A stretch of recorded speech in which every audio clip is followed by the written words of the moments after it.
45% des femmes immigrantes ont eu beaucoup de difficultés à trouver un emploi lié à leurs compétences. Mais lorsqu'elles y parviennent, ça devient une des plus grandes fiertés de leur parcours d'immigration.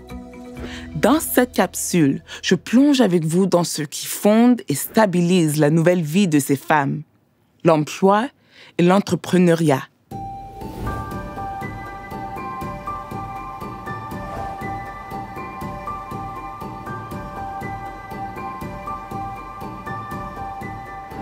La dame qui nous a accueillis à la mairie, elle m'a dit que j'ai vraiment du potentiel, que je pouvais travailler, continuer dans la banque. Mais j'ai eu la difficulté, c'est que je ne parlais pas anglais.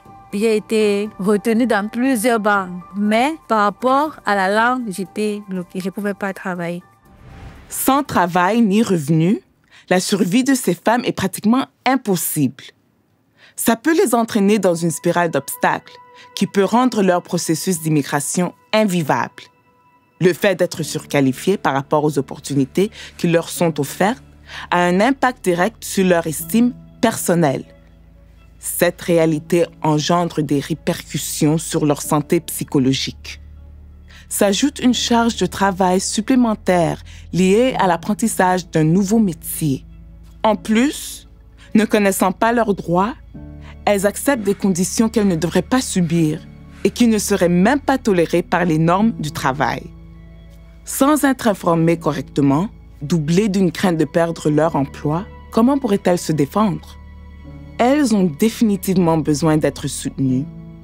D'abord, en accélérant la reconnaissance de leur diplôme.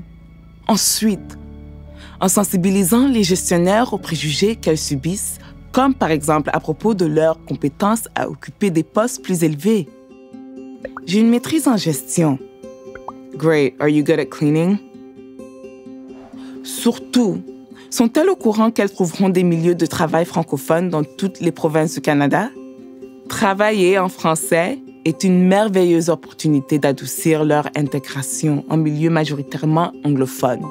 D'ailleurs, une initiative de la Société économique de l'Ontario s'est montrée très efficace pour faciliter l'intégration professionnelle des femmes immigrantes francophones et issues des minorités visibles dans plusieurs villes de leur province. C'est le programme personnalisé Cariel. En termes de confiance en soi, les femmes se sentent beaucoup mieux, se sentent beaucoup en confiance.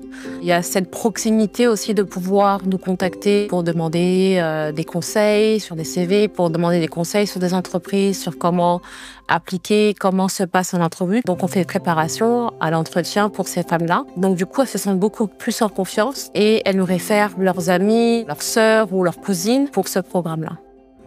Et si la femme immigrante souhaite être sa propre patronne, si elle a beaucoup à offrir sans trouver l'emploi qui lui convient, l'entrepreneuriat peut devenir son levier économique.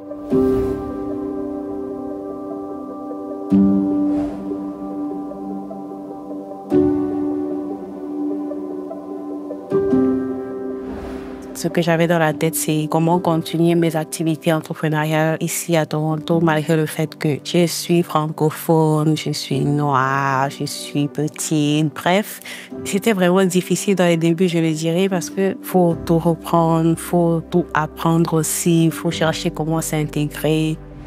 Peu de femmes immigrantes osent se lancer dans cette aventure. Elles sont d'ailleurs 2 fois moins nombreuses que les hommes. Et pourtant, je suis convaincue que ce ne sont pas les idées qui manquent. C'est plutôt le déclic qui leur permet de comprendre que, oui, il est possible de passer de visionnaire à entrepreneur. En développant les compétences nécessaires, tout devient réalisable. Plusieurs organisations à travers le pays croient en ces femmes et militent pour un entrepreneuriat inclusif. C'est le cas d'Impact ON, qui offre des programmes de formation et d'accompagnement en entrepreneuriat avec l'option de se lancer en économie sociale. On a des femmes qui vont participer à des programmes de pré-incubation, d'incubation. Oui, en partie parce qu'elles ont un projet d'affaires, mais surtout parce qu'elles veulent être en présence d'autres femmes qui leur ressemblent, qui parlent français, qui sont dans leur région, dans leur communauté. Mais ça prend quelques organismes aussi qui vont venir mettre les personnes ensemble. Enlevons les obstacles sur la route des femmes immigrantes francophones. pour qu'elles contribuent à diversifier et à innover dans les milieux de travail du pays. Ensemble, brisons les barrières pour une intégration équitable.